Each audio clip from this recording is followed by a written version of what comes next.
ঘরে এসে দরজা বন্ধ করে দিল। প্রচন্ড গরম লাগছে তার, এক্ষুনি একটা গোসল দিতে হবে। তে ব্যাগটা একপাশে রেখে সবে মাত্র জামার চেনটা হালকা খুলতেই কেউ বলে উঠল, এই মেয়ে, কে তুমি? আমার ঘরে কি করছো? ভারী আওয়াজটা যে কোনো ছেলে সেটা বুঝতেই তের বুকটা কেঁপে উঠল। শক্ত করে জামার খোলা অংশ চেপে ধরে ঘুরে তাকাতেই স্তম্ভিত হয়ে গেল সে। কোমরে তোয়ালে জড়ানো একজন কপাল ভাঁজ করে তের দিকে তাকিয়ে আছে। ছেলেটার গায়ে মুক্তোর মতন পানির বিন্দু চিকচিক করছে, ভেজা চুলগুলো কপালে এসে পড়েছে। তে ভয়ে জড়সড় হয়ে জামার অংশটি আরো শক্ত করে চেপে ধরে পেছোতে লাগলো। ছেলেটি আরেকটু এগিয়ে এসে চেয়ারের হাত থেকে তোয়ালে নিয়ে মাথা মুছতে মুছতে শক্ত চোখে বলল, কি হলো? এইভাবে আমার দিকে তাকিয়ে আছো কেন? কে তুমি? আমার রুমে এসেছো কেন? ছেলেটার কথার গাম্ভীর্যতায় তের অস্বস্তি হচ্ছে। সে কি ভুল করে অন্য কারোর রুমে চলে এসেছে? তাকে তো বলা হয়েছে দোতলার ডান দিকের শেষের ঘরটা। তে ঘাবড়ে গেল। একে তো কে না কে, তাও আবার ঘরে তোয়ালে পরে ঘুরে বেড়াচ্ছে। তে পেটের চেনটা কোনোভাবে আটকাতে পারলেই দৌড় দিয়ে বের হয়ে যাবে, নইলে এভাবে বের হবে কি করে? যদি বদলুক হয়, তোয়ালে পরে ঘুরে বেড়ানো ছেলে আর কতই বা ভদ্র হবে। তে চুপ করে থাকায় জাগক এবার রেগে গেল। কোথা থেকে একটা মেয়ে তার ঘরে এসে এইভাবে দাঁড়িয়ে আছে, প্রশ্ন করা হচ্ছে তাও জবাব নেই। এমনিতেই তার রুমে সে কাউকে আসার অনুমতি দেয় না, তারপর কালকে থেকে তার মেজাজটাও বিগড়ে আছে। এই মেয়েকে কথা বলতে পারে না? জাগকের বিরক্ত লাগছে। সে ধমকের সাথে বলে উঠল, কি ব্যাপার, কথা বলছো না কেন? Get out from here. চাকুকের ধমকের সাথে তের বুক কেঁপে উঠল। লোকটা এইভাবে হুঙ্কার দিচ্ছে কেন? সে কি চুরি করতে এসেছে নাকি? চেনটাও বজ্জাত, এই মুহূর্তেই খারাপ হতে হলো। তে কি করবে বুঝতে পারছে না, অসহ্য লাগছে নিজেকে। না দেখেই রুমে চলে এসেছে সে। কোনো উপায় না পেয়ে চুল খুলে পেটটা ঢেকে দিয়ে তাড়াহুড়া করে বের হতে গিয়ে দরজার সাথে বাড়ি খেল। দরজা দেখে এই লোকটার মতন হুট করেই পেছনে চলে এলো। অসহ্য। তে বের হয়ে আসতেই জাগক সজোরে দরজা লাগিয়ে দিল। সেই শব্দে যেন পুরো বাড়ি কেঁপে উঠল। এই লোকটা এমন কেন? তে বিরক্ত একটা নিঃশ্বাস ফেলল। পরক্ষণে মনে পড়ল রুমের ভিতরে তার ব্যাগটা সে ফেলে এসেছে। এবার উফ, নিজেকেই নিজের চর মারতে ইচ্ছে করছে তার। আবার তোয়ালে ওলার চেহারা দেখতে হবে। তে কোনো উপায় না পেয়ে দরজায় ঠুকা দিল, খুব আস্তে করেই দিল। কোনো সারা শব্দ এলো না ভিতর থেকে। আরও একবার ঠুকা দিল। তে এবার হাত কসলাতে শুরু করলো। লোকটা কি বয়রা নাকি? দরজায় নক করা হচ্ছে, শুনতে পাচ্ছে না? সে কি আবার নক করবে যদি আবারও চেঁচাই? আর না ভেবেই তে আবারও দরজায় টোকা দিতেই রাগে চোখে জাগক দরজা খুলল। পরনে এখনো তোয়ালে, মাথার চুলগুলো হালকা ভেজা। জাগক স্থির চোখে জিজ্ঞাসা করলো, কি চাই তোমার? জ্বালাচ্ছ কেন আমাকে? জাগকের কথা শুনে তের ভ্রু কুঁচকে গেল। রাগও হচ্ছে প্রচুর, কিন্তু রাগটা সে চেপে গেল। এদিক ওদিক তাকিয়ে আঙ্গুল দিয়ে ঘরের ভেতরে ইশারা করে নিচু গলায় বলল, আমার ব্যাগটা। হোয়াট? চাচালো কণ্ঠে বলে উঠল জাগক। মেয়েটা কথাও বলতে পারে, বাহ। কিন্তু তে এত নিচু স্বরে বলল যে জাগক কিছুই বুঝল না। ভারী যন্ত্রণা করছে মেয়েটা। তে একটা ঢোক গিলে বলল, আমার ব্যাগটা আপনার রুমে ফেলে এসেছি। হ্যাঁ, তাহলে সোজাসুজি বললেই তো পারো ব্যাগ লাগবে। আমার সময় নষ্ট করছো কেন? আমার সময়ের দাম আছে। বলে জাগক ব্যাগ আনতে ভেতরে চলে গিয়ে দরজা লাগিয়ে দিল। এই বাড়িতে পা রাখার সঙ্গে থেকেই তের অস্বস্তি বাড়ছে। এইটা তার শ্বশুর বাড়ি, আইনত সেটাই, যা তার অস্বস্তির মূল কারণ। সে হয়তো পৃথিবীর প্রথম মেয়ে যে কিনা কার সাথে তার বিয়ে হয়েছে সেটা বিয়ের 2 দিন হবার পরও জানতে পারল না। মানুষটা দেখতে কেমন সেটাও সে জানতে পারল না। নিয়তির এক অদ্ভুত খেলার পুতুল সে। নিয়তি তার সাথে যা খেলবে তাকে সেটাই মানতে হবে। 2 বছর আগে গাড়ি অ্যাক্সিডেন্টে তে তার বাবা মা ও ছোট ভাইকে হারিয়েছে। খুব সচ্ছল পরিবারের মেয়ে হলেও বাবার মৃত্যুর পর তার জায়গা হয়েছিল ছোট মামার বাড়িতে। ছোট মামা খুব ভালো মানুষ হলেও মামির 2 চোখের বিষ ছিল। তাই মামা তাকে কলেজে ভর্তি করাতে চাইল। মামির অশান্তিতে মামা আর সাহস করলো না। এসএসসিতে গোল্ডেন পাওয়া তের আর কলেজে পড়া হলো না। কত রাত সে না ঘুমিয়ে কাটিয়েছে সেটা শুধু সেই জানে। মামির মুখে এমন সব কথা সে শুনেছে যেটা শোনার পর বহুবার সে কেঁদে বালিশ ভিজিয়েছে। তারপর হুট করে তার এমন বিয়ের ঘটনা, যা এখনো তার কাছে পরিষ্কার নয়। কয়েকদিন আগে বাবার এক বন্ধু তার খোঁজ নিতে তার মামার বাড়িতে আসে। লোকটাকে তার চেনা চেনা লাগলো। বাবার খুব কাছের বন্ধু ছিলেন নামজন। ক্লাস 7-এ থাকতে হয়তো তার সাথে শেষ দেখা হয়েছিল। মামা চিনতে পেরে বেশ যত্ন আতি করলেন। তের ধারণা মামাই নামজনকে বলেছে যে করেই হোক তাকে যেন ওই বাড়ি থেকে নিয়ে যাওয়া হয়, কারণ ছোট মামা তেকে প্রচুর স্নেহ করে। এর ফলস্বরূপ হয়তো মামির অমতেই এই বিয়ের আয়োজন। বিয়ের পর তার মামাতো বোন ইয়ানা এসে বলেছিল তার বর নাকি খুব সুন্দর দেখতে, কিন্তু তের সেটা মনে হয় না। হবে হয়তো কোনো দাড়িওয়ালা বুড়ো বেটা, কিন্তু তের বিয়ে যে নামজান আঙ্কেলের ছেলের সাথে হয়েছে সেটা সে বিয়ের পর জানতে পারে। ওনার ছেলেটাও কি বুড়ো হবে হয়তো, সেটা এখন ভেবেই বা কি হবে। তে অনেকক্ষণ হলো দরজার সামনে দাঁড়িয়ে আছে, লোকটা দরজা খোলার নাম নেই। লোকটা ইচ্ছে করে তাকে দাঁড় করিয়ে রাখেনি তো, আর কতক্ষণ এভাবে দাঁড়িয়ে থাকতে হবে। এতক্ষণে দায়ন চলে এলো। তেকে এভাবে দাঁড়িয়ে থাকতে দেখে সে ছুটে এলো, চিন্তিত গলায় বলল, আহারে এইখানে দাঁড়ায় আছেন কেন? আপনারা তো কইলাম শেষের রুমটা আপনার। চুলায় ভাত বসানো আসিল, এই জন্য দেরি হয়েছে আইতে। কিন্তু শেষের রুমটাই তো তালা দেওয়া, নির্বিকার ভঙ্গিতে বলল তে। দায়ন মাথায় হাত দিয়ে ফেলল। আহারে আমি তো চাবি আনতেই ভুলা গেছি, একটু কষ্ট করে খারান বলেই তিনি সিঁড়ি বেয়ে নিচে নামলেন। কিছুক্ষণের মধ্যেই চাবি হাতে উপরে এসে রুমটা খুলে দিল তেকে, তারপর বলল, এটা এখন থেকে আপনার রুম। আচ্ছা আমি যাই, বড় সাহেব বলছে আপনার খাবারের ব্যবস্থা করতে। বলেই দায়ন ছুটল। মহিলাটাকেই হয়তো এবারে সব কাজ করতে হয় ভেবেই তের মায়া লাগছে। রুমটা তের বেশ পছন্দ হয়েছে, কারণ সঙ্গে কি সুন্দর লম্বা একটা বারান্দা। এই ঘরটা কি লাইব্রেরি ছিল? বিশাল একটা বুকশেলফ, এক পাশে একটা বেড, তার পাশে সুন্দর একটা টেবিল। রুমটা ভালো, কিন্তু তার ব্যাগ। তে রুম থেকে বের হয়ে এসে আবার তাকালো, দরজা এখনো বন্ধ। কি করবে সে? এই রুমে তালা মারা ছিল, তাই সে ওই রুমে ঢুকেছিল। কে জানতো যে এমন বিপদ হবে। তে দরজার দিকে তাকিয়ে একটা নিঃশ্বাস ফেলল। লোকটা তাকে আর কতক্ষণ দাঁড় করিয়ে রাখবে কে জানে। দরজায় আরেকটা টোকা দেওয়া দরকার। তে এগিয়ে গিয়ে আর একবার নখ দেওয়ার আগেই হুট করে দরজা খুলে গেল। লোকটা বের হয়ে এলো। পরনে এখন আর তার তোয়ালে নেই, নেভি ব্লু শার্ট আর জিন্স, চোখে কালো ফ্রেমের চশমা, আর হাতে একটা সাদা এপ্রন। চশমার কারণে চেহারায় যেন অন্যরকম সুন্দর লাগছে ছেলেটাকে। চশমা পরার পর কি সব ছেলেই এমন সুন্দর হয়ে ওঠে? এক মিনিট, সে এসব কি ভাবছে? ছি ছি, এই লোকটা তাকে এতক্ষণ দাঁড় করিয়ে রেখে এখন সেজেগুজে বের হয়েছে, সেটা সে একটা বারও ভাবলো না। তে গম্ভীর গলায় প্রশ্ন করলো, আমার ব্যাগ? রাগ তো তার প্রচুর হচ্ছে, কিন্তু সেটা দমিয়ে রেখেছে সে। কে তুমি? দুই হাত গুজে রেখে প্রশ্ন করলো জাঙ্কুক। জাঙ্কুকের এই ব্যবহার তে রীতিমতো অসহ্য লাগছে। মানছে সে ভুল করে সে তার ঘরে এসেছিল, তাই বলে এতক্ষণ দাঁড় করিয়ে রেখে আবার প্রশ্ন করবে কে সে। তে চাইছে না রাগ বা বিরক্তি প্রকাশ করতে, কারণ উনি হয়তো এই পরিবারেরই কেউ। কিন্তু এবার তার কপালে ভাঁজ পড়ল। কথা না বাড়িয়ে দিয়ে আবার নিজের ব্যাগ চাইতেই জাঙ্কুক স্থির দৃষ্টিতে কিছুক্ষণ তাকিয়ে রইল তের দিকে। তে বিরক্ত নিয়ে মেঝের দিকে তাকিয়ে আছে। আর কতক্ষণ? লোকটা চাইছে নাকি? জাঙ্কুক কিছুক্ষণ পর নিজের রুম থেকে ব্যাগটা নিয়ে এসে সজোরে মেঝেতে ফেলল। তে চমকে তাকালো। লোকটার এমন দুর্ব্যবহারের কারণ সে বুঝে উঠতে পারছে না। তের চোখে পানি চলে এলো। এই ব্যাগে তার বাবা মার ছবি ছিল। কথাটা মনে পড়তেই রেগে তার শরীর কাঁপতে লাগলো। লোকটার সাহস কত বড়! তে প্রচন্ড রেগে বলল, আপনি ব্যাগটা নিচে ফেললেন কেন এভাবে? মানছি ভুল করে আপনার রুমে গিয়েছিলাম, তাই বলে আপনি এমন দুর্ব্যবহার করবেন? ওই ব্যাগে আমার। বাকিটা বলা শেষ করার আগে জাঙ্কুক এগিয়ে এসে কড়া গলায় বলল, ভুল করে এসেছো নাকি ইচ্ছে করে? অবশ্য তোমার মতো মেয়েদের থেকে আর কি বা আশা করা যায়। শুনে রাখো, এসব নোংরা ট্রিক্স আমার উপর কাজ করবে না। জাঙ্কুক আর কিছু বলার আগেই নামজুন প্রায় ধমকে সুরে বলে উঠল, জাঙ্কুক, মুখ সামলে কথা বলো। তিনি তের খোঁজ নিতে উপরে আসায় জাঙ্কুকের বলা সবগুলো কথা শুনে ফেললেন। প্রচন্ড রেগে আছেন তিনি। কিন্তু জাঙ্কুক সে তো গায়ে ধমক মাখলো না। আমাকে বলে লাভ নেই, বিয়েটা আমি তোমার কথায় বাধ্য হয়ে করেছি, তার মানে এই নয় যে এই মেয়েকে আমি বউ হিসাবে মানব। আমার জীবনটা তোমার হাতের মোয়া নয়। আমি যেটাই করব সেটা আমার ইচ্ছে, তাই এসব ট্রিক্স খেলা বন্ধ করে দিও। বলেই রাগি চোখে একবার তের দিকে তাকালো, তারপর বেরিয়ে গেল। তে অবাক হয়ে জাঙ্কুকের চলে যাওয়া দেখছে। এই লোকটার সাথে তার বিয়ে হয়েছে ভাবতেই সারা শরীর শিউরে উঠল তার। Time skip. বাবা, আর যাই বলো, এটা কিন্তু তুমি অন্যায় করেছো। তুমি কি একবার ভেবে দেখেছো জাঙ্কুকের বিয়ের কথা শুনলে আয়ু কিভাবে রিয়েক্ট করবে? ছোটবেলা থেকে আয়ু আমাদের পরিবারের সাথে মিশে আছে, আর আজ অন্য একটা মেয়ের জন্য তুমি ওর এত বড় ক্ষতি করলে। নামজুন সাহেবের ইজি চেয়ারের সামনে বসে আছে জিসু। জিসু ওনার বড় মেয়ে।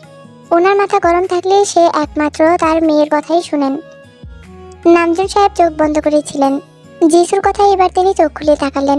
কতক্ষণ স্থির দৃষ্টিতে সিলিংয়ের দিকে তাকিয়ে থেকে বললেন, তোর ভাইকে আমি জোর করে বিয়ে দিয়েছি ঠিকই, কিন্তু সে তো বিয়ের পর কাউকে না জানিয়ে ফিরেও এসেছে। আমার মান সম্মানের কথা একবারও ভেবেছে? তাকে তো আমি সংসার করার জন্য জোর করিনি। তের বাবা আমার খুব কাছের কিছু মানুষের মধ্যে একজন ছিলেন। তোদের কোনোদিন বলিনি, কিন্তু আজ শোন। ওই লোকটা যদি সেদিন নিজের সঞ্চয়পত্র ভেঙে আমার অপারেশন না করাতো, হয়তো আমি আজ হুইল চেয়ারে বসা থাকতাম। বাবার মুখে এমন কথা শুনে যিশু চমকে তাকালো।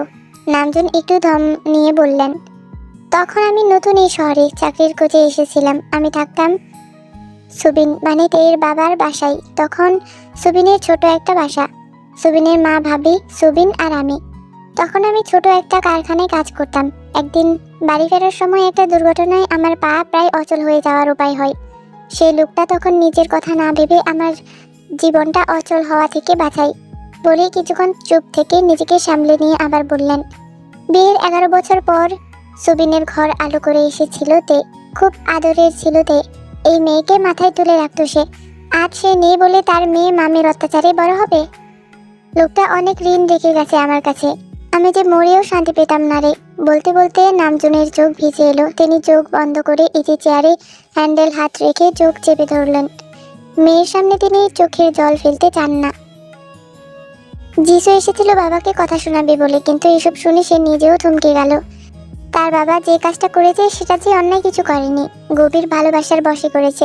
কিন্তু এতে যে 3টা জীবন নষ্ট হবে, জাকুব যদি কোনোদিনই মেনে না নেয় ডেকে। যিশু বাবার হাতটা শক্ত করে ধরে বলল, কিন্তু বাবা, এতে যে ওরা কেউই সুখী হবে না। বিয়েটা না করালে তের মামি ঝামেলা করতো। আমার কাছে আর কোনো উপায় ছিল না। আমি তো বলেছি তের বয়স 19 হলেই জাকুবের সাথে ওর ডিভোর্স করিয়ে দেব।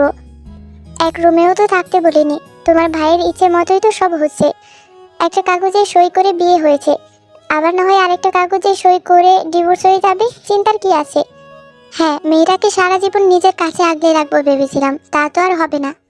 থাক, তাও তোমার ভাই সুখী হোক। শেষের কথাটা যে তার বাবা একরাশ অভিমান নিয়ে বলেছে সেটা যিশুর বুঝতে বাকি রইল না। জাকুকের সকালের আচরণে তার বাবা সত্যিই ব্যথিত। এমনিতেই বিয়ের পরপরই সে ঢাকায় রওনা দেয়। এতেও অভিমান জমে আছে তার বাবার মনে। তবে এতে বাবারও ভুল হয়েছে।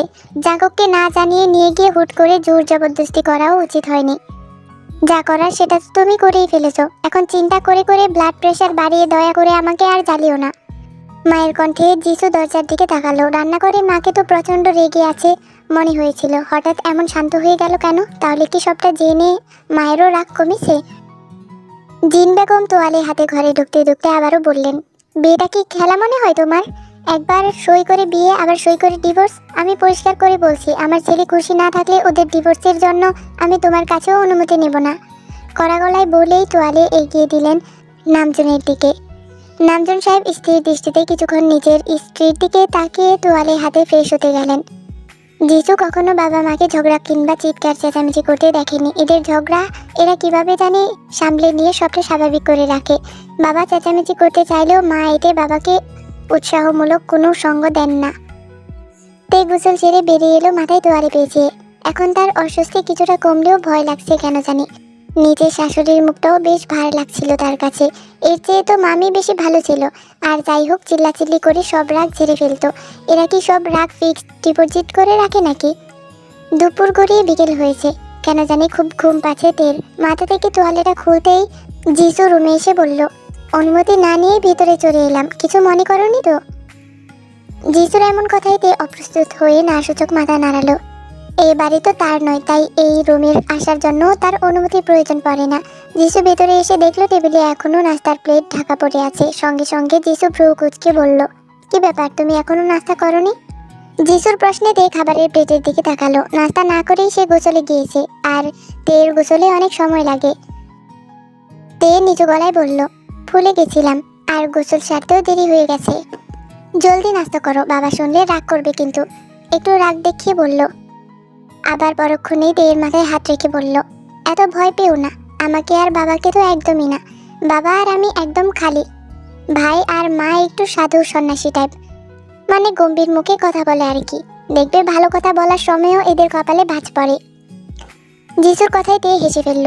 মুহূর্তেই কেন জানি খুব আপন হয়ে গেল যিশু, যার দিকে তাকিয়ে তে স্বস্তির নিঃশ্বাস ফেলতে পারে। ভাবতেই অবাক লাগছে, তোয়ালে ওয়ালাটা নাকি ওর ভাই। যিশু যেতে যেতে বলল, হাসলে সুন্দর লাগে, হাসবে সব সময়। আর আমি আবার আসবো, এসে যেন দেখি খাবার শেষ করেছো। যিশুকে তের ছোট মামার মতন লাগলো। ছোট মামাও এভাবে আদর করে কথা বলেন। সারাদিন কোথায় ছিলি? ভার্সিটিতেও নাকি যাসনি? জিনের এমন প্রশ্নে তের সামনে তাকালো। তাকাতেই বুঝতে অসুবিধা হলো না যে কাকে উদ্দেশ্য করে প্রশ্নটি করা হয়েছে। সামনে তাকাতেই জাঙ্কুকের চোখে চোখ পড়তেই তে চোখ নামিয়ে ফেলল। কিছু না, এমনি, জবাবে বলল জাঙ্কুক। তে কিছু বলার আগে জাঙ্কুক সিঁড়ি বেয়ে নিজের ঘরের দিকে চলে গেল। নামজন তের 2 চেয়ার পরে ঠিক মাঝে চেয়ারে বসে চুপ করে আছেন। ডাইনিং টেবিলের পরিবেশ হঠাৎ কিছুটা থমথমে হয়ে গেল। জাঙ্কুক নিজের ঘরের দিকে যাচ্ছিল, কিন্তু দরজার সামনে এসে একটু চমকালো। আয়ু ভীত চেহারায় দাঁড়িয়ে আছে। এত রাতে আয়ু কি করছে? জাঙ্কুক ভ্রু কুঁচকে জিজ্ঞাসা করলো, কি ব্যাপার, তুই আমার ঘরের সামনে পায়চারি করছিস কেন? জাঙ্কুকের আওয়াজে অশ্রু চোখে আয়ু তাকালো। নিজেকে সামলাতে না পেরে ছুটে এসে জাঙ্কুককে জড়িয়ে ধরে কাঁদতে লাগলো। জাঙ্কুক স্তম্ভিত হয়ে দাঁড়িয়ে আছে। আয়ুর এমন অদ্ভুত আচরণের কারণ জাঙ্কুকের জানা নেই। মেয়েটা এইভাবে ফুপিয়ে ফুপিয়ে কাঁদছেই বা কেন? কি হলো, কাঁদছিস কেন এভাবে? চিন্তিত হয়ে প্রশ্ন করলো জাঙ্কুক। এমনভাবে আয়ুকে সে আর কোনোদিন কাঁদতে দেখেনি। শুন, কাঁদতে এত ইচ্ছা করলে পর্দা জড়িয়ে ধরে কান্না কর, আমার শার্টটা ভিজিয়ে দিস না। তাও আয়ুর কান্না থামছে না। জাঙ্কুকের কাছে কান্না জিনিসটা খুবই অপছন্দের। বুঝলাম না, বিয়ে হয়েছে আমার, কান্না করার কথা আমার, আর তুই কেঁদে ভাসাচ্ছিস কেন? ভ্রুকুচকে প্রশ্ন করলো জাঙ্কুক। তে সবে উপরে উঠে নিজের রুমের দিকে যাবে, এমন সময় জাঙ্কুক আর আয়ুকে এত ঘনিষ্ঠ দেখে একটু থমকে দাঁড়ালো। তার এখন নিজের রুমের দিকে যাওয়া ঠিক হবে না, পরে ওই লোকটা আবার বলবে সে ইচ্ছে করে ওদের মাঝে আসতে চাইছে। এমনিতেই কম কথা শোনায়নি তো আলেওয়ালাটা, কিন্তু কি করবে সে? এইখানে দাঁড়িয়ে থাকাটাও ভালো দেখাবে না। এদিক ওদিক তাকাতেই ছাদের সিঁড়ির দিকে চোখ গেল তের। আপাতত ছাদে উঠে বসে থাকলেই হবে, পরে নেমে আসা যাবে। জাঙ্কুক আয়ুর বাহু ধরে বুক থেকে সরালো, তারপর ধমকে সুরে বলল, কাঁদছিস কেন এভাবে? জাঙ্কুকের এমন ধমকে আয়ু চোখ বড় বড় করে তাকালো, তারপর চোখের জল মুছে রেগে গিয়ে বলল, তুই বিয়ে করেছিস কেন? একবারও কি তোর আমার কথা মনে পড়েনি? এত স্বার্থপর কেন তুই? কি যে বলিস তুই মাঝে মধ্যে, নিজেও জানিস না। আর এই বিয়ে আমি ইচ্ছে করে করিনি, আর তুই নিশ্চয়ই বিয়ের দাওয়াতের জন্য কেঁদে ভাসাচ্ছিস না? বলে জাঙ্কুক নিজের রুমের ভেতর চলে গেল। আয়ু হা করে তাকিয়ে রইল। এই ছেলেটা কি কোনোদিনও বুঝবে না তার ভালোবাসা, নাকি বুঝেও না বোঝার বান করে? জাঙ্কুকের মা আয়ুকে সবটা বুঝিয়ে বললেও আয়ু ভীষণ ভয়ে আছে, জাঙ্কুক যদি ওই মেয়েটার প্রেমে পড়ে যায়। আয়ুর মনের অস্থিরতা কিছুতেই দূর হচ্ছে না। আয়ু জাঙ্কুকের রুমের ভেতরে যাওয়ার আগে থমকে দাঁড়ালো, তারপর মুখ বাঁকিয়ে বলল, আসবো তোর রুমে? নইলে তো আবার চেঁচিয়ে উঠবি। হ্যাঁ আয়, কিন্তু কান্নাকাটি করা আরও বাকি থাকলে শেষ করে আয়। বলতে বলতে জাঙ্কুক এসির রিমোট হাতে নিয়ে এসি অন করে দিল, তারপর শার্টের হাতা ভাঁজ করে কোণে পর্যন্ত তুলতে ব্যস্ত সে। আয়ু দরজায় হেলান দিয়ে অপলক কিছুক্ষণ তাকিয়ে রইল জাঙ্কুকের দিকে। শার্টের বুকের কাছের প্রথম 2টা বোতাম খোলা থাকায় জাঙ্কুকে সুন্দর লাগছে অনেক। আচ্ছা, সে এইভাবে জাঙ্কুককে দেখে থমকে যায়, ওই মেয়েটাও কি? ভাবতেই বুকের ভিতরটা ধুকপুক করে উঠল। পরক্ষণে মুখটা কালো হয়ে গেল আয়ুর, বেরিয়ে এলো সে। জাঙ্কুক আয়ুর এমন অদ্ভুত ব্যবহারের মাঝে মাঝে কোনো কারণ খুঁজে পায় না। হঠাৎ এমন স্ট্রেঞ্জ বিহেভ করছে কেন, কে জানে? আয়ু সিঁড়ি বেয়ে নিচে নামলো। যতক্ষণ না সে ওই মেয়েটাকে দেখছে তার শান্তি হবে না। জাঙ্কুকের পাশের ঘরটা সে দেখেছে, মেয়েটি নেই। দায়ন খালাকে জিজ্ঞাসা করে আবার উপরে এলো আয়ু। এতক্ষণে তে ছাদ থেকে সবে মাত্র নামলো। আয়ুকে সামনে দেখেই সে থতমত খেয়ে গেল। কি বলবে বুঝে না উঠাই পাশ কাটিয়ে চলে যেতে আয়ু সামনে এসে দাঁড়ালো। আয়ু ভনিতা না করে সোজাসুজি জিজ্ঞাসা করলো, তুমি কি তে? তে আয়ুর দিকে তাকিয়ে হাসুচোখ মাথা নাড়ালো। আয়ুর চোখ লাল হয়ে আছে, মেয়েটা অনেক কেঁদেছে হয়তো। এই কান্নার কারণ টের বোঝার বাকি রইল না। এতটাও বোকা নয় সে। আয়ু কিছু বলতে গিয়েও থেমে গেল, প্রচন্ড কষ্ট হচ্ছে তার। চলে যেতে নিয়েও থেমে গিয়ে বলল, শোনো, জাঙ্কুককে আমি ভালোবাসি, তুমি চাইলেও ওকে আমার কাছ থেকে কেড়ে নিতে পারবে না, তাই ওর কাছে যাওয়ার একদম চেষ্টা করবে না। কড়া গলায় বলে আয়ু জোরে জোরে নিঃশ্বাস নিতে লাগলো, তারপর এক মুহূর্ত দেরি না করে চলে গেল। অস্থিরতায় সে কি বলে ফেলেছে সে নিজেও জানে না। মেয়েটার উপর যে সে উঁচু গলায় কথা বলে ফেলেছে সেটা বাড়ি থেকে বের হয়েই বুঝতে পারলো আয়ু। তে অপলকে তাকিয়ে রইল। খুব খারাপ লাগছে তার, কারণ সবাই অকারণেই তাকে ভুল বুঝছে। সে কোনো নোংরা ট্রিক্স খেলতেও আসেনি, কিংবা কারোর প্রিয় জনকে কেড়ে নিতেও আসেনি। মেয়েটাকে বলতে পারলে ভালো হতো যে সে কোনোদিনও জাঙ্কুককে কেড়ে নেবে না, কোনোদিনও না। হয়তো কথাটা শুনলে মেয়েটা শান্তি পেত, কিন্তু সে সুযোগটাই মেয়েটা দিল না তাকে। তে আনমনে নিজের রুমের দিকে যাচ্ছিল। নিজের রুমে পা ফেলার আগেই আবার সেই আওয়াজ কানে এলো তের। এই মেয়ে দাঁড়াও। জাঙ্কুকের হঠাৎ এমন ডাকে ভয়ে আটকে উঠল তে। আর একটু হলেই আত্মা বেরিয়ে আসছিল। তে পরক্ষণে চোখ বড় বড় করে রুমটা দেখে নিল। ভুল করে এই ছেলেটার রুমে পা ফেলেনি তো? না না, ওনার রুম না। একটা স্বস্তির নিঃশ্বাস ফেলতে যাবে তখনই মনে হলো সে তো ঠিক রুমেই এসেছে, তাহলে লোকটা দেখেছে কেন তাকে? আবার কি অঘটন ঘটিয়েছে সে? এইদিকে তাকাও, তোমাকেই বলছি। তে ভ্রু কুচকে পেছনে তাকিয়ে মাথা নিচু করে রাখলো। একটু শান্তিতে ঘুমাতে যাবে না, এই লোকটার সহ্য হচ্ছে না। হালকা মাথা নিচু করে তাকাতেই চোখ কপালে উঠে গেল তের। সঙ্গে সঙ্গে সে চোখ নামিয়ে ফেললো। কি অবস্থা, এই লোকটার লজ্জা বলতে কি কিছুই নেই? এভাবে শার্ট ছাড়া বেরিয়ে এসেছে। ঘরের মধ্যে তোয়ালে পরে ঘুরে বেড়াই ভালো কথা, তাই বলে রুমের বাহিরেও? ভেবেই অস্বস্তি হচ্ছে তের। জাঙ্কুক কোমরে হাত দিয়ে দাঁড়িয়ে আছে। অজানা কারণে এই মেয়ের প্রতিটি কাজ জাঙ্কুকের অসহ্য লাগছে। তাই তো নুপুরের সামান্য আওয়াজও তার রাগ হচ্ছে। জাঙ্কুক কথা না বাড়িয়ে বলল, নেক্সট টাইম থেকে নুপুর পরে আমার ঘরের সামনে ঘুরঘুর করবা না, আশা করি বুঝতে পেরেছো। জাঙ্কুকের এমন অদ্ভুত কথা শুনে তের মুখটা হা হয়ে গেল। লোকটা কি পাগল নাকি? সত্যি সত্যি এবার তের রাগ লাগছে। রাগ সামলাতে না পেরে চোখ তুলে বলল, মানে? জাঙ্কুক নিজের রুমের দিকে যাচ্ছিল, কিন্তু তের প্রশ্নে থেমে গিয়ে পেছনে ফিরল। তের দিকে ঝুঁকে আসতেই তের ভয় লাগলো। নিজের ঠোঁট শক্ত করে কামড়ে দাঁড়িয়ে রইল, নড়াচড়া করলো না সে। জাঙ্কুক শক্ত গলায় বলল, মানে বুঝতে পারছো না? তোমার কি মনে হয় নুপুর পরে ঘুরঘুর করলে তুমি আমার এটেনশন পাবে? তে হকচকিয়ে তাকালো। যথেষ্ট হয়েছে, লোকটা প্রচন্ড বাড়াবাড়ি করছে এবার। এত অপমান নীরবে সহ্য করার মেয়ে সে নয়। এই লোকটা এতক্ষণ শুধু ভদ্রতা দেখেছে। আমার কিছুই মনে হয় না, ওইসব আপনার মনের ভুল। প্রায় রেগে গিয়ে বলল তে, যা হবে দেখা যাবে। অনেক বলেছে এই লোকটা। প্রতিউত্তরে জাঙ্কুক এমন কিছু শুনবে সেটা সে আশা করেনি। মেয়েটার সাহস দেখে সত্যি সে অবাক। এতে জাঙ্কুকের মেজাজটা বিগড়ে গেল। জোয়া শক্ত করে বলল, তুমি কি বলতে যাচ্ছ? তুমি ইচ্ছে করে আমার ঘরে যাওনি? তারপর দরজা লাগিয়ে নিজের ড্রেস খোলার চেষ্টা করনি? তারপর এখন শব্দ করে আমার রুমের সামনে দিয়ে যাওনি? তোমার এইসবের পেছনে মতলব কি সেটা আমি বুঝি না ভেবেছ? ওসব করে আমাকে হাত করা যাবে না, লাস্ট টাইম বলছি, এসব বন্ধ করো। জাঙ্কুকের কথাগুলো শুনে রাগে গজগজ করতে লাগলো তে।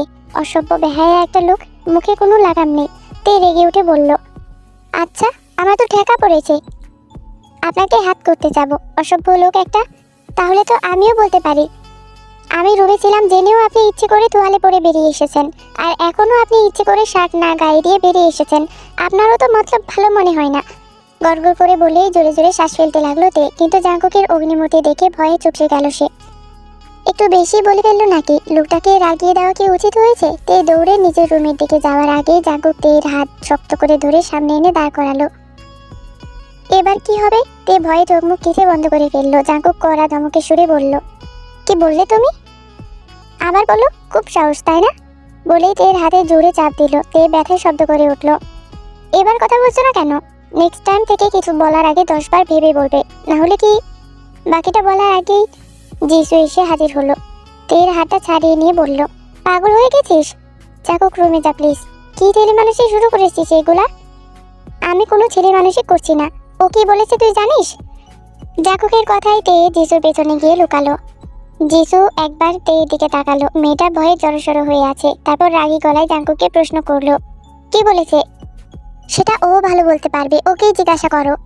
বলেই করা চোখে তের দিকে তাকিয়ে নিজের রুমে ঢুকে সজোরে দরজা লাগিয়ে দিল জাঙ্কুক। তের উপর রাগটা যে দরজার উপর গিয়ে পড়লো ভালোই বুঝেছে সে। জিসু আর চোখে তের দিকে তাকিয়ে বলল, কি বলেছো তুমি? তে নিচু স্বরে বলল, আমি প্রথমে বলিনি, উনি বলেছেন। তা তোমার উনি প্রথমে কি বলেছে? ভ্রু নাচে জিজ্ঞাসা করলো জিসু। উনি বলেছেন আমি নাকি ওনাকে হাত করতে ওনার ঘরের সামনে ঘুরঘুর করি, গাল ফুলিয়ে বলল তে। জিসু কোমরে হাতিয়ে ভ্রু কুচকে জিজ্ঞাসা করলো, আর তুমি কি বলেছো? তে আমতা আমতা করে বলল, আসলে রাগের মাথায় আমি অসভ্য বলে ফেলেছি। জিসু মাথায় হাত দিয়ে বলল, হায় সর্বনাশ, তোমরা দেখি আস্তে না আস্তে যুদ্ধ শুরু করেছো। শোনো, যতই হোক আমি কিন্তু আমার ভাইয়ের সাপোর্টই করব। তোমার তো ভাগ্য ভালো, হাতটা ভেঙে দেয়নি। বাপরে, মহাশয়ের যা রাগ। যাও, অনেক রাত হয়েছে, ঘুমিয়ে পড়ো। আর ভুলেও জাঙ্কুককে এসব বলবা না কোনোদিন। তে মাথা নাড়িয়ে নিজের রুমে চলে গেল। বাবা গো, কি ভয়ানক, আজ তো বন মানুষ একটা। এর থেকে 10 ফুট দূরত্ব বজায় রাখতে হবে, সুযোগ পেলেই হামলা করে বসে। জিসু 2 বার দরজা ঢুকালো। তৃতীয়বারের সময়ে জাঙ্কুক দরজা খুলে দিয়ে সে নিজের খাটের একপাশে বসলো। জাঙ্কুক ছোটবেলা থেকেই বড্ড অভিমানী। বাবার উপর এই ছেলের এখন প্রচুর অভিমান। এই সবের শিকার এখন মেয়েটা, যাকে দেখলেই জাঙ্কুক ঝাড়ি মারছে। জিসু জাঙ্কুকের পাশে এসে বসলো। তারপর হালকা রসিকতা করে বলল, তোরা তো রাগ কিসের ওই পিচিটার উপর? হোয়াট ননসেন্স, ওটা পিচি? Are you kidding with me? চোখে কি ইদানিং অল্প দেখিস? বিরক্তিকর চোখে তাকিয়ে বলল জাঙ্কুক। না, আমার চোখ ঠিক আছে, তুই ভালো করে দেখিস। ওর চেহারাটা কিউট বাচ্চাদের মতন। চাকুক একটা ভ্রু তুলে তার বোনের দিকে তাকালো। দেখ আপু, তোর ওই রসিকতা বন্ধ কর।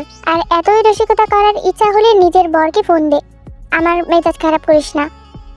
তুই বাবার রাগটা ওই মেয়েটার উপর দেখাচ্ছিস কেন বলতো? এতে তো ওর কোনো দোষ নেই। জানি না, আমার সব কিছু অসহ্য লাগছে। বলেই একটা নিঃশ্বাস ফেললো জাঙ্কুক। তারপর বলল, বাবা একবার আমাকে এসে বলতে পারতো সমস্যার কথা, বুঝিয়ে বললে কি আমি বুঝতাম না? এখন তো মনে হচ্ছে আমার ইচ্ছে অনিচ্ছের কোনো মূল্যই নেই তার কাছে। বলতে বলতে উঠে নিজের করিডরে চলে গেল সে। জিসু উঠে দাঁড়ালো। জাঙ্কুকের একা থাকা প্রয়োজন। জিসু জানে জাঙ্কুকের রাগ কমানোর সাধ্য শুধু জাঙ্কুকেরই আছে। অন্য কেউ শত চেষ্টা করেও ওর রাগ ভাঙতে পারবে না। কয়েকদিন হলো তে বেশ সাবধানেই থাকছে। পা টিপে টিপে আসা যাওয়া করে জাঙ্কুকের রুমের সামনে দিয়ে। আর আশ্চর্যের ব্যাপার হলো এই কিছুদিন জাঙ্কুক তেকে দেখে এড়িয়ে যায়। এতে তে বেশ শান্তিতেই আছে। তে রুমের বিশাল বুকশেলফটার দিকে অনেকক্ষণ হলো মনোযোগ দিয়ে তাকিয়ে আছে। বেশিরভাগ সায়েন্স ফিকশন আর রহস্যের বই, তার উপর দাঁত ভাঙা সব ইংরেজি শব্দ। এইসব তের ভালো লাগে না। নিজ দেশেই তো কত লেখক আছে, তাদের বই নেই কেন এখানে? এতই যখন রহস্য পছন্দ, মিসির আলী সিরিজটাও তো রাখতে পারতো। বুকশেলফটা একদম ইংরেজি সাহিত্য দিয়ে ভরা। তে টুল এনে উপর থেকে একটা বই নিল। একদম উপরের দিকে ছিল বইটা। বইটার কভারটা বেশ সুন্দর, যদিও ভেতরে দাঁত ভাঙা ইংরেজি, তাও পড়ার চেষ্টা করবে সে। তে খাটে বসে বইটা দেখছিল। নামজন সাহেব ঘরে এসে থেকে বইয়ের দিকে তাকিয়ে থাকতে দেখে বলল, আমি কলেজে ভর্তি করিয়ে দিব, পড়বি? তে অবাক হয়ে তাকিয়ে রইল। সত্যি কি তাকে কলেজে ভর্তি করাবে? পড়ালেখার আশা তো সে অনেক আগেই ছেড়ে দিয়েছে। তেকে এভাবে তাকিয়ে থাকতে দেখে নামজন এবার প্রশ্ন করলো, কি হলো বল? না বললে কিন্তু চলবে না। তোর মামার কাছ থেকে কাগজপত্র সব আনিয়ে নিচ্ছি আমি। নামজন সাহেবের কথায় তে ঠোঁটে হাসির ঝিলিক ফুটে উঠল। সত্যি সে পড়বে? বিশ্বাসের বসে দেখে নামজন সাহেবও হেসে ফেললেন। তারপর বললেন, দাঁড়া, ব্যবস্থা করে আসি। নামজন সাহেব চলে যাওয়ার সাথে সাথে তে এক হাত দিয়ে নিজের গাল স্পর্শ করলো। সে কলেজে ভর্তি হবে, আবার পড়াশোনা করবে, ভাবতেই আনন্দে লাফাতে ইচ্ছে করছে তার। লাফ দিলেও তো মুশকিল, পাশের রুম থেকে না তেড়ে আসে আবার যে, তুমি লাফিয়েছো কেন? তাও চুপচাপ একটা লাফ দিয়ে হাসতে হাসতে দরজার দিকে চোখ পড়তেই মুখের হাসি উধাও হয়ে গেল তার। দরজার সামনে জাঙ্কুক ভ্রু কুঁচকে তাকিয়ে আছে। এটা কি মানুষ নাকি ট্রেন? সেকেন্ডের মধ্যে হাজির হয়ে গেছে। এবার যদি রুমটা থেকেও বের করে দেয়। তে ভয়ে একটা ঢোক গিলল। জাঙ্কুক তীক্ষ্ণ দৃষ্টিতে তের হাতের বইটার দিকে তাকিয়ে আছে। সে এই ঘরে এসেছিল নিজের বুক শেলফটা পরিষ্কার করতে। সপ্তাহে একদিন সে এই কাজ করে। নিজের কোনো কিছু সে কাউকে টাচ করতে দেয় না। আর এখন এই মেয়েটা এসে তার লাইব্রেরি রুমটা তো নিয়েছেই, আবার বইগুলোর দিকেও নজর দিচ্ছে। জাঙ্কুক থমথমে গলায় বলল, কার কাছ থেকে পারমিশন নিয়েছো তুমি? তে চোখ গোল গোল করে তাকিয়ে রইল। কি আজব মানুষ রে বাবা, এখন ওনার কাছ থেকে পারমিশন নিয়েও লাফাতে হবে? কিছুদিন পর বলবে শ্বাস নিতে হলেও ওনার পারমিশন নেওয়া লাগবে। জাঙ্কুক ভেবে পায় না। কোনো প্রশ্ন করলে এই মেয়ে এভাবে ড্যাপ ড্যাপ করে তাকিয়ে থাকে কেন? মেয়েটার কি মাথায় কোনো সমস্যা আছে? রাগ হচ্ছে, কিন্তু রাগটা আজ আর জাঙ্কুক প্রকাশ করলো না। রাগের মাথায় সে অনেক উল্টাপাল্টা কথা বলে ফেলে। জাঙ্কুক চুপচাপ এসে সামনের টুলটাই বসলো।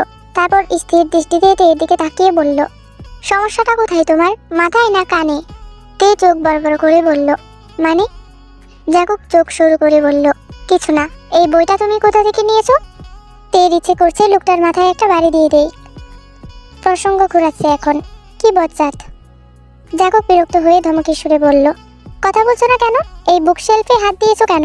অনুমতি ছাড়া আমার কোনো জিনিস ধরা আমার খুবই অপছন্দের। বলেই কড়া চোখে তের দিকে তাকালো। তে ভীত হয়ে দাঁড়িয়ে আছে। জাঙ্কুক বুঝতে পারলো সে আবারও রেগে গেছে। তাই একটা নিঃশ্বাস ফেলে শান্ত গলায় বলল, এই বুকশেলফের একটা বইয়েও হাত দেবে না, বুঝেছো কি বললাম?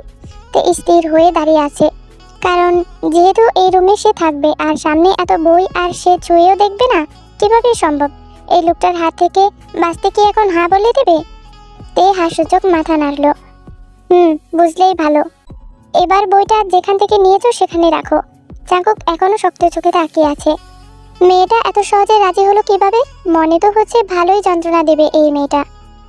তে করুণ চোখে একবার বুকশেলফের দিকে তাকালো, তারপর জাঙ্কুকের বসে থাকা টুলটার দিকে। বইটা কিভাবে রাখবে সে? এত উপরে তো নাগাল পাবে না সে। তে বই হাতে এদিক ওদিক তাকাতে লাগলো। তারপর উপায় না পেয়ে বলল, আপনি একটু উঠবেন? কেন? একটা ভ্রু তুলে বলল জাঙ্কুক। আমি বইটা রাখবো। বলেই উপরে ঠোঁট কামড়াতে লাগলো তে। কেন? তুমি কি আমার কোলের উপরে উঠে তারপর বই রাখবে? প্রচন্ড বিরক্তি নিয়ে বলল জাঙ্কুক। তের মুখ হা হয়ে গেছে। লোকটা কি বলে এসব, পাগল নাকি? তে চমকিত কণ্ঠে বলল, কি বলছেন এসব আপনি? আমি তো টুলটা চাচ্ছিলাম। বলেই তে চোখ নামিয়ে ফেলল। তের কথায় জাঙ্কুক বুক শেলফটার দিকে তাকালো, তারপর উঠে দাঁড়িয়ে তের হাত থেকে টান মেরে বইটা নিয়ে উপরে তাকে রাখতে রাখতে বলল, টুল দিয়ে হবে না, মই লাগবে তোমার। এবার এই ঘর থেকে যাও। তের আগে চোখে জাঙ্কুকের দিকে তাকালো। নিজে তালগাছ বলে কি সবাইকে তালগাছ হতে হবে ওনার মতন? আবার চলেও যেতে বলছে। এবার কি সে ছাদে তাঁবু খাটিয়ে থাকবে? জাঙ্কুক বইটা জায়গার মতো রেখে তের দিকে তাকালো। মেয়েটা এখনো যায়নি। জাঙ্কুক বুকের কাছে হাত গুজে এগিয়ে এসে বলল, কি বললাম শুনতে পাওনি? Get out. তে মুখ কালো করে ঘর থেকে বেরিয়ে এলো। এমন পাজি লোক সে জীবনেও দেখেনি। ওনার থেকে তার মামি হাজার গুণে ভালো। তের খুব ইচ্ছা করছে মামিকে ডেকে এনে আচ্ছা করে লোকটাকে একটা শিক্ষা দেয়। কানটা ধরে এমন মলা দিত জীবনেও মুখ দিয়ে গেট আউট আর বের হতো না। এর জীবনে মামির মতো কান মলা দেওয়া কাউকে দরকার। আচ্ছা, লোকটার ভিতরে কি করবে? তাকে যে এভাবে যেতে বলল, গোপন কিছু লুকিয়ে রেখেছে হয়তো এই রুমে। সেই জন্যই হয়তো বের করে দিয়েছে তাকে। কৌতূহলবশত তে একবার উকি মাঠে জাঙ্কুকের চোখে চোখ পড়ল। খেয়েছে ধরা। জাঙ্কুক কিছু বলার আগেই তে ছুটে নিচে নেমে এলো। লোকটাকে দেখলেই তে কেমন জানি একটা ভয় করে। ছোটবেলায় স্কুলে প্রিন্সিপালকে দেখেও তে এভাবে ছুটে পালাতো। প্রিন্সিপালটাও এর মতোই বদমেজাজি ছিল। কে জানতো তখন যে তার কপালেও এমন প্রিন্সিপাল টাইপ জামাই জুটবে? সে তাকে দেখলেই হুঙ্কার দিয়ে উঠবে। জাঙ্কুক প্রতিটা বই একটা একটা করে পরিষ্কার করলো। এই বইগুলো তার শখের বই। বুকশেলফটা নিজের রুমে নিয়ে গেলে ভালো হতো, কিন্তু সেটা সম্ভব নয়। দেওয়ালের সাথে জয়েন্ট করে জাঙ্কুকের বাবা তাকে এটা বানিয়ে দিয়েছিলেন। এই মেয়েটাকে সে একদমই ভরসা করে না। বইগুলোর কি হাল করবে কে জানে। জাঙ্কুকের পরিষ্কার করা শেষ। আজ সে ভার্সিটিতে যাবে না। জাঙ্কুক কাজ শেষে ঘরটার দিকে তাকিয়ে দেখলো একবার। বেডের একপাশে একটা তোয়ালে পড়ে আছে। মেয়েটার ব্যাগটা মেঝের একপাশে চেইন খোলা অবস্থায় পড়ে আছে। কি অগোছালো অবস্থা এই রুমের। তার লাইব্রেরি রুমটার 12টা বাজিয়ে দিয়েছে এই মেয়ে। জাঙ্কুক পড়ার টেবিল থেকে নিজের দরকারি বইটা নেওয়ার সময় একটা ফ্রেমের দিকে চোখ গেল তার। জাঙ্কুক ছবিটা হাতে নিল। হয়তো মেয়েটার ফ্যামিলি ফটো, কিন্তু এরা কোথায়? একটা ছোট ছেলেকেও দেখতে পেল জাঙ্কুক। ঝুঁকে যার গলা জড়িয়ে তে দাঁড়িয়ে আছে। এই ছোট ছেলেটি কি ভাই হয়? তের পিছনে দাঁড়িয়ে থাকা লোকটাকে জাঙ্কুকের খুব চেনা চেনা লাগলো, কিন্তু ঠিক মনে করতে পারলো না সে। এর মাঝে তে রুমে এসে হাজির। প্রায় আধা ঘন্টা একবার উপরে আরেকবার সিঁড়ি বেয়ে নিচে ওঠানামা করেছে সে। এখন আর পারছে না, হাঁপিয়ে গেছে। শাশুড়িটাকে দেখলেও ভয় লাগে, তাই আর রান্নাঘরে যায়নি। তে জাঙ্কুকের হাতে ছবিটা দেখে ছুটে এসে ছবিটা জাঙ্কুকের হাত থেকে নিয়ে নিল। এই লোকের উপর কোনো ভরসা নেই। ছুঁড়ে ফেলে দিতেও লোকটা দুইবার ভাববে না। তে ছবি সহ হাত দুটো পেছনে গুটিয়ে রেখে বলল, আপনি ছবিটা ধরেছেন কেন? তের এমন প্রশ্নে জাঙ্কুক ভ্রু কুঁচকে তাকালো। জাঙ্কুক টেবিলের দিকে ইশারা করে বলল, এটা আমার টেবিল। আর তুমি? বাকিটা বলে শেষ করার আগেই তে ঝাঁচালো কণ্ঠে বলল, জানি রুম আপনার, বুকশেলফ, টেবিল, খাট, ল্যাম্প সব আপনার। তাহলে আমি কি করব বলুন? ছাদে উঠে তাঁবু কাটিয়ে থাকবো? না, গাছে থাকতে পারো। এমনিতেও বাদররা তো গাছেই থাকে। তের মুখের উপর কথাটা বলে জাঙ্কুক বেরিয়ে গেল। কত বড় সাহস, তাকে বাদর বলল। আর নিজে কি? নিজে তো একটা বন মানুষ। বন মানুষ কোথাকার। ইচ্ছে তো করছে এনাকে বাদর দিয়ে পেটাই। বাদর যখন মাথায় উঠে নাচবে তখন বুঝবে বাদর কি জিনিস। রাগে ফুলতে ফুলতে দরজা লাগিয়ে দিল তে। আজকে তের কলেজে প্রথম দিন। রাতের বেলায় নামজুন কলেজ ড্রেস, বই, ব্যাগ সব দিয়ে গেছেন। তের ছোটবেলার কথা মনে পড়ে গেল। তখনও ঠিক সে এতটাই খুশি হয়েছিল। স্কুলের প্রথম দিনে সেই অনুভূতিটা আবার অনুভব করছে সে। তে সকাল সকাল ঘুম থেকে উঠল। ক্লাস শুরু 8:30টায়। 8:30টায় তে রেডি হয়ে নিচে নামলো। নামজুন ডাইনিং টেবিলের মাঝখানে চেয়ারে বসে পত্রিকা পড়ছিলেন। রান্নাঘরে দায়ন খালা আর জিন বেগম। তে চুপচাপ এসে নামজুনের পাশে চেয়ারটায় বসলো। ওনার কাছে বসলে নিজেকে নিরাপদ মনে হয়। সামনে আবার রাগী শাশুড়িটাও আছে। নামজুন তেকে দেখে পত্রিকা মুখের সামনে থেকে নামিয়ে বললেন, বাহ, তুই তো দেখি খুবই পাংচুয়াল। ঠিক টাইমে রেডি হয়ে নিচে নেমেছিস। কি গো, নাস্তা দাও আমাদের। বলেই রান্নাঘরের দিকে তাকালেন তিনি। জিন বেগম সরল কণ্ঠে বললেন, দিচ্ছি। আহ, কি মিষ্টি আওয়াজ ওনার। অথচ ছেলের মতন মুখটা সব সময় ভার করে রাখেন। দায়ন খালা নাস্তা এনে সামনে রাখলেন। শুন, আমি সবকিছু ব্যবস্থা করেছি। আজ তোর সাথে যেতে পারলে ভালো হতো, কিন্তু অফিসে কাজের চাপ। ড্রাইভার দিয়ে আসবে, আবার তোকে নিয়েও আসবে। নামজুন সাহেবের প্রতিটি আদেশের সাথে হাসূচক মাথা নাড়ালো তে। এর মাঝে ডান দিকে তাকাতেই তে দেখলো জাঙ্কুক একদম ঘেমে একাকার হয়ে নিচে নেমেছে। এই কি অবস্থা, ওনার ঘরের এসি কি নষ্ট ছিল? জাঙ্কুক নিচে নামার সময় তের সাথে চোকাচুকি হলো। তে খাওয়া বাদ দিয়ে হা করে তাকিয়ে আছে। জাঙ্কুক নিচে নেমে ডাইনিং টেবিলের উপর একটা বাটি ভর্তি পানি আর তার উপর শসা, লেবু, লেটুস পাতা আরো কি কি যেন স্লাইস করে রাখা পানিতে, সেগুলো ভাসমান অবস্থায় আছে। দেখতে তো সুন্দর লাগছে, কিন্তু জাঙ্কুক সেই বাটি থেকে স্লাইসগুলো বাদে পানিটুকু গ্লাসে ঢেলে এক চুমুকে খেয়ে নিল। তে রীতিমতো নাক মুখ কুচকে জাঙ্কুকের দিকে তাকিয়ে আছে। সে ভেবেছিল এই বাটিটা টেবিল সাজানোর জন্য এভাবে রাখা হয়েছে, আর এই লোকটা এসে এগুলো খেয়ে নিল। একদম পারফেক্ট একটা নাম দিয়েছে সে, পণ মানুষ। দায়ন খালার নাস্তা এনে জাঙ্কুকের সামনে রাখতে জাঙ্কুক বলল, খালা, প্রতিদিন কি বলা লাগবে আমার নাস্তা রুমে পাঠানোর জন্য? বলে বিরক্তি নিয়ে জাঙ্কুক সিঁড়ি বেয়ে উপরে উঠে গেল। যবে থেকে তে এসেছে সে কোনোদিন জাঙ্কুককে সবার সাথে খেতে বসতে দেখেনি, কিন্তু কেন সে এসেছে বলে? তে একবার জিনের দিকে তাকালো। হঠাৎ চিন্তার ছাপ পড়েছে ওনার চেহারায়। হয়তো জাঙ্কুকের এরকম আচরণ ওনার খারাপ লাগছে। লাগারই কথা, সব মায়েরই খারাপ লাগবে। তে এইভাবে কখনো ভাবেনি। সত্যি কি তার জন্য জাঙ্কুক সবার সাথে বসে খায় না? ভাবতেই তার মনটা খারাপ হয়ে গেল। খাবার শেষে তে দায়ন খালাকে জিজ্ঞাসা করলো, আচ্ছা, উনি এভাবে গেমে একাকার হয়ে নিচে নেমে এলেন কেন? দৌড়াই আসছে। উনি রুমের ভিতরে দৌড়াই? অবাক হয়ে প্রশ্ন করলো সে। ওই যে মেশিন আছে না একটা, ওইটাতে দৌড়াই। ও আচ্ছা, আর এই বাসি পানিগুলো খেলো কেন? এই প্রশ্নে খালা ভ্রু কুচকে তাকালো, তারপর বলল, বাসি পানি না, ওইটা কি জানি কয়, ডিটক না জানি কি জানি, কঠিন নাম অনেক। এটা খাইলে বলে অনেক ভালা। তে ভ্রু কুচকে বলল, ডিটক? এটা আবার কেমন নাম? হঠাৎ পাশ থেকে শাশুড়ি এসে বলল, ডিটক না, ডিটক্স। হঠাৎ শাশুড়ির এমন আওয়াজে তে আটকে উঠল। এরা মা ছেলে দেখছি একরকম, হুটহাট করে কোথা থেকে অশরীরী আত্মার মতন এসে হাজির হয়। জিন বেগম হাতে থাকা বক্সটা তের দিকে এগিয়ে দিলেন। এতে তোমার টিফিন আছে, পুরোটা শেষ করবে। খাবার অবচয় আমার একদম পছন্দ নয়। তে হাসি মুখে হাতে বক্সটা নিল। বাহ, শুধু আচরণ নয়, এদের কথার ধরনও দেখি এক, কি আশ্চর্য। এরপর তিনি দায়ন খালাকে বললেন, পানির বোতলটা ওর ব্যাগে ভরে দিয়েছো? দায়ন খালা জিভ বের করে মাথায় হাত দিলেন। তিনি ভুলে গেছেন। জিন বেগম গম্ভীর গলায় বললেন, এক্ষুনি যাও। যাইতাছি বলেই তিনি দিলেন এক দৌড়। তে বাক্সটা হাতে নিয়ে দাঁড়িয়ে আছে। শাশুড়িকে একটা ধন্যবাদ দিতে ইচ্ছে করছে তার। ধন্যবাদ কি দেওয়া যায়? তে চাইলেই তার শাশুড়িকে জড়িয়ে ধরে টুক করে দুগালে দুইটা চুমু দিয়ে বিভ্রান্ত করে দিতে পারে, কিন্তু যদি ইনিও ছেলের মতন বলে বসেন যে এসব করে তুমি আমাকে হাত করতে পারবে না, তাই আজ আর সে সেটা করলো না। মুচকে একটা হাসি দিয়ে সে বেরিয়ে এলো। কিন্তু একদিন করবে, তারপর সাই করে দৌড় দেবে। শাশুড়িটার চেহারা দেখার মতন হবে। ইস, ভাবতেই মজা লাগছে তার। তে ব্যাগ নিয়ে গাড়িতে এসে বসলো। গাড়ি করে কলেজে যাওয়ার ব্যাপারটা একটু অস্বস্তিকর। ফুটপাত দিয়ে হেঁটে হেঁটে যাওয়ার মধ্যেও একটা ভালো লাগা আছে। আজ জাঙ্কুকের ক্লাস সকাল সকাল, হাতের কিছু প্রেজেন্টেশনও রয়েছে।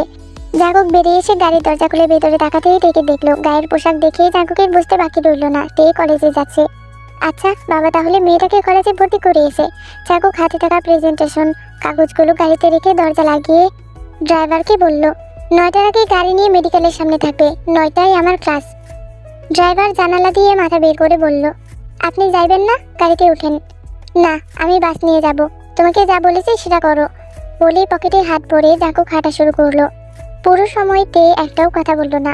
লোকটা তাকে এতটাই অপছন্দ করে যে বাসে করে ভার্সিটিতে যাবে, তবুও তের সাথে এক গাড়িতে যাবে না। লোকটা বড্ড জেদি। এত জেদ কিসের ওনার? সারা রাস্তা তে গাড়ির জানালা দিয়ে পুরো শহরটা দেখতে দেখতে গেল। এই শহরটা তার চেনা, খুব চেনা। গাড়ি এসে থামলো তের কলেজের সামনে। তে ব্যাগটা নিয়ে নামার আগে তার পাশে থাকা প্রেজেন্টেশনের ফাইলগুলোর দিকে তাকালো, তারপর ছোট্ট একটা নিঃশ্বাস ফেলে গাড়ি থেকে নামলো। ব্যাগের ফিতাটা ঠিক করতে করতে সামনে তাকিয়ে দেখলো আয়ু দাঁড়িয়ে আছে। তে একটু অবাক হলো, আবার একটু ভয়ও লাগছে তার। আজকেও কি তাকে কথা শোনাবে? কলেজের প্রথম দিনটা মাটি করে দিচ্ছে এরা। তে মলিন চেহারায় এগিয়ে এলো। আয়ুর মুখে আজ অস্থিরতা নেই, সে স্বাভাবিকভাবেই দাঁড়িয়ে আছে। ভাবটা এমন যেন তের জন্যই অপেক্ষা করছিল। সত্যিই তাই, আয়ু তের অপেক্ষাই করছিল। আয়ু ভেবেছিল গাড়ি থেকে হয়তো জাঙ্কুকও নামবে, দুজনের তো একসাথেই আসার কথা, কিন্তু কই, জাঙ্কুক তো নামছে না। তার মানে সে তের সাথে আসেনি। তে এগিয়ে আসতে আয়ু হাসি মুখে তাকিয়ে বলল, তোমাকে কিছু বলার ছিল। তের বুকের ভিতরটা ধুক ধুক করছে। আবার কি বলতে চাই? উফ, অস্বস্তি লাগছে অনেক। তে চোখ পিট পিট করে একবার আয়ুর দিকে তাকালো। তার চেহারায় বিবর্ণ হয়ে গেছে। আয়ন নিচু স্বরে বলল, আসলে সেদিনের ব্যবহারের জন্য আমি সত্যিই লজ্জিত। সবটা জেনেও যে কেন আমি এমন করলাম আমি জানি না। I am really sorry. তুমি প্লিজ কিছু মনে করো না। তে চোখ তুলে অবাক হয়ে তাকালো। মেয়েটা তাকে সরি বলছে? ঘটনাটা কি হলো? তের বিস্ময়ের সীমা রইল না। আজকে তোমার প্রথম ক্লাস না তে? দাঁড়াও, তোমাকে একজনের সাথে পরিচয় করিয়ে দেই। বলেই হাতের ইশারায় কাকে জানি ডাকলেন। কলেজ ড্রেসে একটা মেয়ে ছুটে এলো। আয়ু মেয়েটিকে দেখিয়ে বলল, ও আমার ছোট বোন জিমিন। প্রথম দিনে একটা ফ্রেন্ড খুঁজে দিলাম, এবার নিশ্চয়ই আমাকে ক্ষমা করা যায়। তে মুগ্ধ হয়ে আয়ুর দিকে তাকিয়ে আছে। সত্যি কি অসাধারণ এই মেয়েটি। অনায়াসে নিজের থেকে ছোট একটা মেয়ের কাছে ক্ষমা চাইছে। বন মানুষটার কপাল দেখি ভালো। তে আর কোনো ভয় নেই, স্বস্তির একটা নিঃশ্বাস ফেলে আয়ুর দিকে তাকিয়ে হাসলো। আয়ু কিছুটা অবাক হলো। সেদিন এত কিছু শুনেও মেয়েটা চুপ ছিল, আর আজও মেয়েটির কোনো রাগ প্রকাশ করেনি। কি সুন্দর অবলীলায় হাসছে। আয়ুর ভেবেই খারাপ লাগছে, এই মিষ্টি একটা মেয়ে আজ এমন কঠিন একটা বাস্তবতার শিকার। আয়ু নিজের বোনের দিকে তাকিয়ে বলল, তোর মাথার দুষ্ট আর উল্টাপাল্টা বুদ্ধি দিয়ে ওকে বিরক্ত করবি না, বুঝেছিস? জিমিন বোনের দিকে তাকিয়ে রাত ছেলে হাসি হাসলো। তারপর এগিয়ে গিয়ে তের হাত ধরে নিয়ে যেতে যেতে বলল, চলো তো, আমার বোনের জ্ঞান শুনতে গেলে আজ আমাদের আর ক্লাস করা লাগবে না। তের প্রথম দিনের অভিজ্ঞতা ভালোই ছিল বলা যায়। জিমিনের সঙ্গ তার বেশ পছন্দ হয়েছে। মেয়েটা অনেক কথা বলে, কিন্তু তের শুনতে খারাপ লাগে না। একটাই সমস্যা, এই কলেজে ছেলে মেয়ে একসাথে। কিছু ছেলে মেয়ের অদ্ভুত আচরণও চোখে পড়েছে তার। কলেজ শেষ হওয়ার ঘন্টা বাজতেই সবাই বই খাতা গোছাতে লাগলো। ব্যাগটা কাঁধে নিতেই তের মনে হলো জাঁকুকের কথা। লোকটা কি ফেরার সময়ও বাসে করে ফিরবে? ভাবতে ভাবতে রুম থেকে বের হলো সে। গাড়ির সামনে এসে থমকে দাঁড়ালো। এই মুহূর্তে সে একটা সিদ্ধান্ত নিয়েছে, সে গাড়ি করে ফিরবে না। এই শহরটা তার কাছে নতুন নয়, সে একা একাই যেতে পারবে। শুধু এই ড্রাইভার আঙ্কেলকে ম্যানেজ করতে হবে। তে অনেকক্ষণ হলো ড্রাইভার আঙ্কেলকে বোঝানোর চেষ্টা করছে, কিন্তু তিনি কিছুতেই মানছেন না। শেষেতে রেগে বলল, আপনি যদি আমার কথা না শুনেন তাহলে কিন্তু আমি এক্ষুনি গাড়ির টায়ার ফুটো করে হাওয়া বের করে দেব। আপনারে না লইয়া গেলে বড় সাহেব আমারে বকবে, ওনার সেই এক কথা। উফ, বললাম তো আপনার বড় সাহেবকে আমি ম্যানেজ করে নেব। আপনি এখন চলে যান। যাবেন কিনা বলুন, না হলে সবগুলো টায়ার পাঞ্চার করে দিয়ে আমি হেঁটে হেঁটে ফিরবো। ভেবে দেখুন তখন আপনার বড় সাহেবকে কিভাবে সামাল দিবেন। তের এমন কথাই এবার লোকটা সত্যি ভয় পেল। অবশেষে লোকটাকে চলে যাওয়ার জন্য সে রাজি করতে পারলো, যদিও মুখটা শুকনো হয়ে গিয়েছিল লোকটার। তে কলেজের সামনে দাঁড়িয়ে আছে, কিভাবে ফিরবে সে জানে না। হেঁটে হেঁটে ফিরবে নাকি বাস নেবে? ভাবতে গিয়ে ডান দিকে তাকাতেই দেখলো জিমিন এগিয়ে আসছে। তুমি গাড়ি করে গেলে না কেন? কৌতূহল নিয়ে প্রশ্ন করলো জিমিন। তে কি বলবে ভেবে পেল না, কারণ বলার জন্য তার কাছে কোনো উত্তর নেই।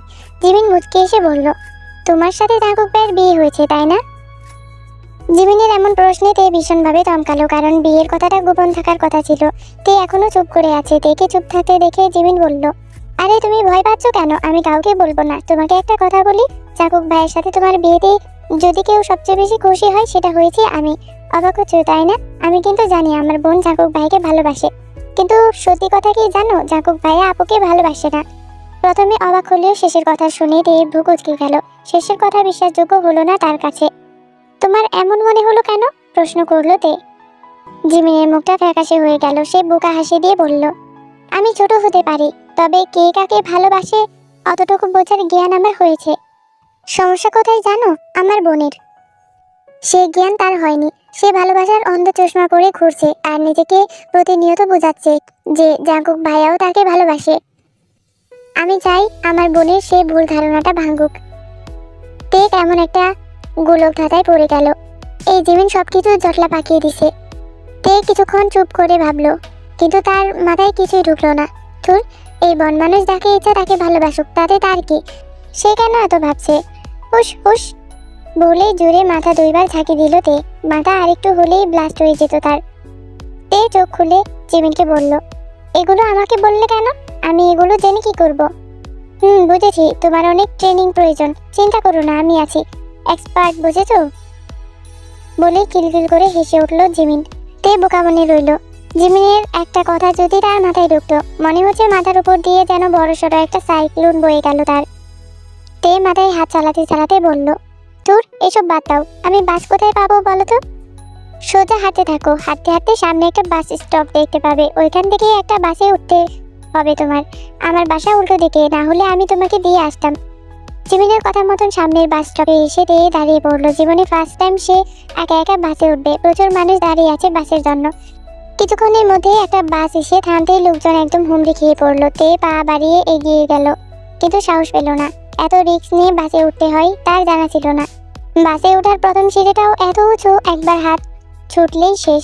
প্রথম বাসটা সে মিস করলো। বাস স্টপে আর মাত্র 5-6 জন রয়ে গেছে। এর মধ্যে কালো হুডি মাথায় একটা ছেলে বেঞ্চে বসে কানে হেডফোন লাগিয়ে গান শুনতেছে। বাকি সবাই আগের বাসে ওঠার চেষ্টা করলেও এই ছেলেটি করেনি। তে পরবর্তী বাসের জন্য অপেক্ষা করতে লাগলো। কিছুক্ষণ পরেই আরো একটি বাস এসে থামলো, তবে বেশিক্ষণ দাঁড়ালো না। মুহূর্তেই বাসটা ছেড়ে দিল। তে অনেকক্ষণ সাহস নিয়ে এগিয়ে গিয়েছিল, তবে উঠবে বলে এবারও পারলো না। বাস স্ট্যান্ড বলতে গেলে খালি, শুধু তে আর হুডি পরা ছেলেটা ছাড়া আর কেউ নেই। তে রীতিমতো কান্না পাচ্ছে। পরের বাসটাও হয়তো তাকে ফেলে চলে যাবে। কি করবে সে এবার? মানুষজন কমে যাওয়ায় ভয় বাড়ছে তার। অনেকক্ষণ হলো তে দাঁড়িয়ে আছে, আর কোনো বাস আসার নাম নেই। হঠাৎ দূর থেকে একটা বাসকে আসতে দেখা গেল। তে ব্যাগের ফিতা দুটি শক্ত করে ধরলো। এই বাসে তাকে উঠতেই হবে। বাসটা এগিয়ে আসতেই হুডি পরা ছেলেটা এসে তের পাশে দাঁড়ালো। তে একবার ছেলেটার দিকে তাকালো। কেমন এলিয়েনের মতো লাগছে ছেলেটাকে। হুডির টুপিটা একদম মুখের সামনে এনে রেখেছে, চেহারাটাও দেখা যাচ্ছে না ঠিক করে। বাসটার সামনে এসে দাঁড়াতেই ছেলেটা হেঁটে গিয়ে বাসে উঠে পড়লো। তে উঠতে যাবে, হঠাৎ কিছুর সাথে উষ্টা খেয়ে পড়ে গেল। পায়ে ব্যথা পেয়েছে বটে, কিন্তু তে উঠে দাঁড়ালো। ব্যথা নিয়েও সে বাসে ওঠার চেষ্টা করতেই সামনে থেকে হুডি পরা ছেলেটা হাত বাড়িয়ে দিল। অচেনা এই ছেলের হাত ধরতে সেই মুহূর্তে তে একটু সংকোচ করলো না। ছেলেটা থেকে টেনে বাসে তুলতেই বাসের দরজাটা লাগিয়ে দিল। তে বাসের দরজায় পিঠ থেকে জোরে জোরে শ্বাস নিচ্ছে, পায়ে ভীষণ যন্ত্রণা করছে। কিন্তু সে বাসটা ধরতে পেরেছে ভেবেই খুশিতে কান্না পেল তার। বাচ্চাদের মতন একটু কেঁদেও ফেললো সে। তারপর সামনে তাকাতে দেখলো হুডি পরা ছেলেটা দরজার দুপাশে হাত রেখে দাঁড়িয়ে আছে। তে চোখ বড় বড় করে তাকিয়ে রইল ছেলেটার দিকে। ছেলেটা এক হাত দিয়ে মাথার হুডিটা পেছনে ফেলে কপালে পড়ে থাকা চুলগুলো হাত দিয়ে পেছনে সরিয়ে এক দৃষ্টিতে তের দিকে তাকিয়ে আছে। ছেলেটার সামনে এভাবে কেঁদেছে বলে তের লজ্জা লাগছে। তে চোখ নামিয়ে এদিক ওদিক তাকাতে লাগলো। ছেলেটা নিচের ঠোঁট ভিজিয়ে জিজ্ঞাসা করলো, কি নাম তোমার? তে হকচকিয়ে গেল। ছেলেটার নাম জিজ্ঞাসা করছে কেন? কি মতলবের? তে সন্দেহজনক দৃষ্টিতে তাকিয়ে জিজ্ঞাসা করলো, নাম জানতে চাইছেন কেন? থ্যাংক ইউ তো তুমি বললে না, অ্যাটলিস্ট নিজের নামটা তো বলো। থ্যাংক ইউ না হয় আমি পরেই নিয়ে নেব। বলেই ছেলেটা হালকা রহস্যময় হাসি হাসলো। তো হে আরবি পাখিগণ, কেমন আছো তোমরা সবাই? আশা করি গল্পের প্রথম পর্বটা তোমার কাছে অনেক অনেক ভালো লাগছে। আর গল্পটা যদি তোমরা অন্য কোনো চ্যানেলও দেখা থাও তাহলে আমার কমেন্টস করে জানাইও, আমি গল্পটা দেওয়া বন্ধ করে দিব। আর কথা হইতাছে গিয়া, তোমরা সবাই রেসপন্স করো মিয়ারা। তোমরা কইলে অভ্যাস ভালো না, তোমরা ভিডিও ডাউনলোড করে দেখালাও। ডাউনলোড করে কিন্তু দেখবা না, ভিডিও ইউটিউব চ্যানেলতে দেখবা। আর বেশি বেশি করে লাইক করবা। গল্প দেখা যাইও না, লাইক করতে ভুলা যাইও না, লাইক দিও মিয়ারা। জায়গাটালে টাটা, আল্লাহ হাফিজ, বাই বাই। Thank you. তোমাদের প্রতি আমার কোনো ইন্টারেস্ট নাই।